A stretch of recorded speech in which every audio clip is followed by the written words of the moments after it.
Okay. So இன்னைக்கு 2 days ஆச்சு நான் ரெக்கார்ட் பண்ணி. ஸோ அப்பப்போ வந்து மைண்டு கொஞ்சம் டிப்ரெஷனோட கொஞ்சம் சோம்பேறித்தனமாயிட்டு, இன்றைக்கி எதுவும் நம்ம ஷேர் பண்ணி சந்தோஷப்பட்டுக்கிற அளவுக்கு எதுவுமே பெருசாக இல்லையே அப்படின்ற மாதிரி வெறுப்பாகுது. இன்னும் கொஞ்சம் கேவலமான விஷயம் என்னடான்னா, சாங் எழுதி 2 டேஸ் ஆக போகுது, இன்ன வரைக்கும் நான் அதோட நெக்ஸ்ட்டு ஸ்டெப்புக்கு போகவே இல்லை. ஸோ இன்றைக்கி காலையில் டிக்கெட்டு புக் பண்ணிவிட்டு மதுரைக்கு போகலான்னு பிளான் பண்ணியிருந்தோம். அதாவது இன்றைக்கி புக் பண்ணினா நாளைக்கு நைட்டு போகிற மாதிரி இருந்துச்சு.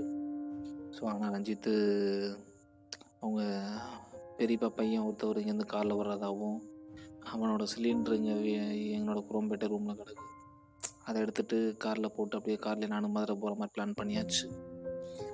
ஒரு பக்கம் ஒரு கதை எழுத தெரிஞ்ச ஒருத்தனா நின்று யோசிக்கிறப்ப தான் ஒரு வித்தியாசமான விஷயமா தோணுது.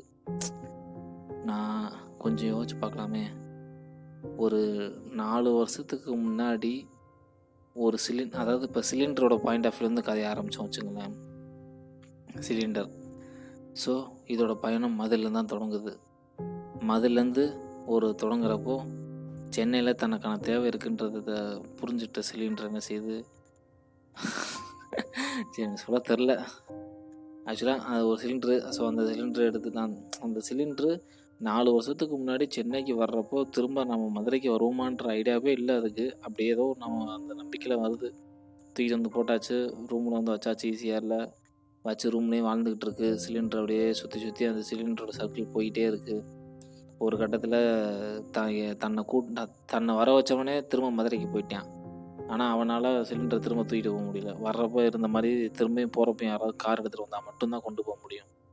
அப்படின்ற கண்டிஷனில் வந்துட்டு சரி வேறு வழி இல்லாமல் அந்த அவனோட ஈஸியாக ரூம்லேயே தங்கியிருந்த எண்ணெயை இப்போ குரோம்பேட்டையில் ரூம் நான் இருந்தேன்னா, ஸோ அந்த குரோம்பேட்டை ரூமில் ஒரு ஓரமாக வாசலில் வச்சுட்டு போயிருக்கேன் ஆள்.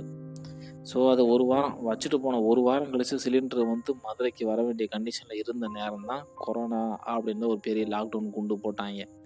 குண்டை போட்டு 6 மாதம் 7 மாதம் ஆச்சு. அதாவது மார்ச் மாதம் இப்போ வந்து இந்த சிலிண்டர் எப்போ நகழுதுன்னா நவம்பர் மாதம்.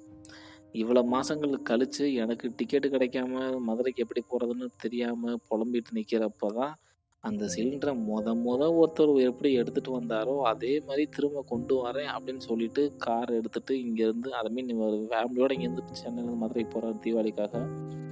அவர் எப்படி கொண்டு வந்தாரோ அதே மாதிரி அவர்கிட்ட, அதுவும் என் மூலமாக என்னை கூட்டிகிட்டு போகிற மாதிரி. ஆக்சுவலாக இந்த மாதிரி பார்க்குறப்போ என்னால் நம்பவே முடியல, அந்த மாதிரி இருக்குது. ஸோ அவர் கூட தான் போகிறேன். வியாழக்கிழமை காலையில் கிளம்புறேன் ஊருக்கு. போயிட்டு வரேன், பார்ப்போம்.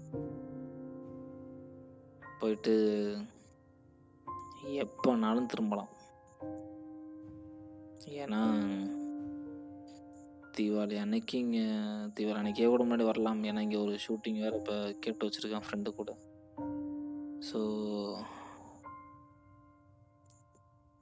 அவர் கூட வியாழக்கிழமை போகிறேன். போயிட்டு என்ன நடக்கும்னு தெரில. திடீர்னு நான் போய் இறங்கணுன்னே இங்கே ஷூட்டிங் இருக்குது, இங்கே வந்து தாங்கட்டாங்கன்னா கண்டிப்பாக வருவேன். ஏன்னா என்னோட லைஃபுக்கு எது முக்கியமோ அதை தானே பண்ணி ஆகணும் நான். ஸோ பார்க்கலாம்.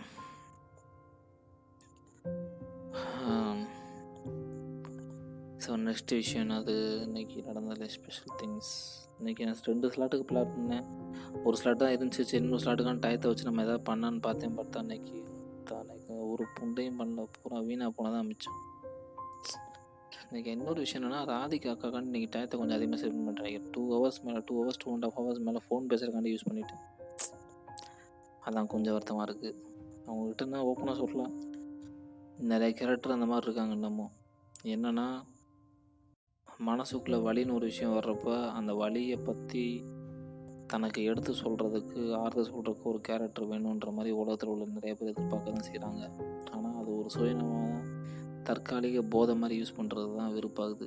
ஏன்னா எத்தனையோ தடவை சொல்லியிருக்கோம், இந்த மாதிரி இருங்க அந்த மாதிரி இருங்கன்னு. அப்போலாம் சரி கண்டிப்பாக முன்னாடி மோட்டிவேஷன் ஊசியை உடம்புல ஏற்றுற மாதிரி அப்படியே பாடி லாங்குவேஜில் காமிச்சிட்டு அதுக்கப்புறம் பார்த்து திரும்ப அதே மாதிரியே புலம்பிகிட்டு இருக்கிறப்ப பார்க்குறப்ப தான் வெறுப்பாகுது. அப்போ என்னதுக்கு தான் அவங்களாம் அட்வைஸ் பண்ணணுன்ற மாதிரி தோணுது.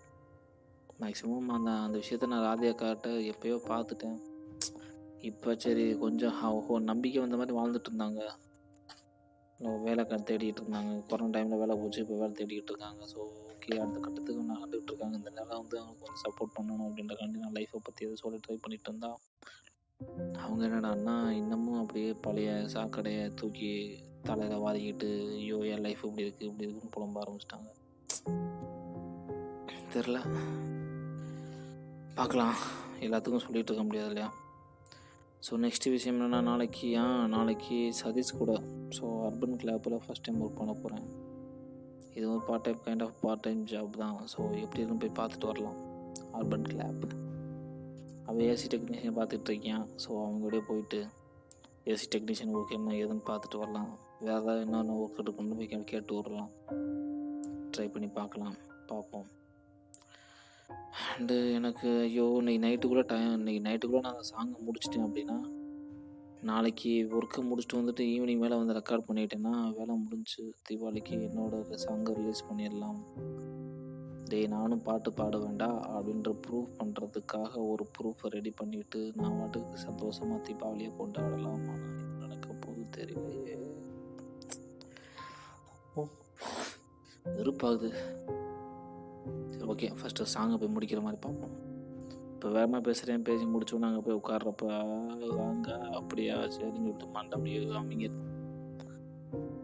தெரியல என்ன பண்ணுறதுன்ட்டு. காலைல இருந்துச்சு பார்த்துக்கலான்னு கிறுக்கு பூண்டத்தனம் மைண்டு சொல்லுமே. மணி 10 வேணாம், சாங்கை முடிச்சுட்டு தான் தூங்கணும். சாங்கை முடிச்சுட்டு தூங்கணும். பார்க்கலாம்.